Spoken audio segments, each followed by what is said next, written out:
ইয়াত কাৰ্বিবিলাক প্ৰাৰম্ভ কৰি জয়ন্তীয়া খাচীয়াবিলাকক মেমৰেণ্ডাম দিছে। তেওঁলোকক ডিফৰ এটা যে খাচী জয়ন্তীয়া হ'ব লাগে বুলি কৈছে, সেইটো মই আজি প্ৰতিশ্ৰুতি দিছোঁ। তেওঁলোকৰ তাত মাটি দিম আৰু তেওঁলোকৰ ভৱন নিৰ্মাণ কৰিম বুলি মই আজি প্ৰতিশ্ৰুতি দিছোঁ।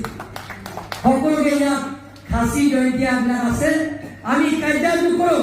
কাৰ্বি আংলঙত থকা সকলো জাতি জনগোষ্ঠীক কাৰণে আমি চেষ্টা কৰি আছোঁ। ইয়াত কাৰ্বিবিলাক প্ৰাৰম্ভ কৰি জয়ন্তীয়া খাচীয়াবিলাকক মেমৰেণ্ডাম দিছে। তেওঁলোকক ডিফৰ এটা যে খাচী জয়ন্তীয়া হ'ব লাগে বুলি কৈছে, সেইটো মই আজি প্ৰতিশ্ৰুতি দিছোঁ। তেওঁলোকৰ তাত মাটি দিম আৰু তেওঁলোকৰ ভৱন নিৰ্মাণ কৰিম বুলি মই আজি প্ৰতিশ্ৰুতি দিছোঁ। সকলোকে ইয়াত খাচী জয়ন্তীয়াবিলাক আছে। আমি কাৰ্য নকৰোঁ। কাৰ্বি আংলঙত থকা সকলো জাতি জনগোষ্ঠীক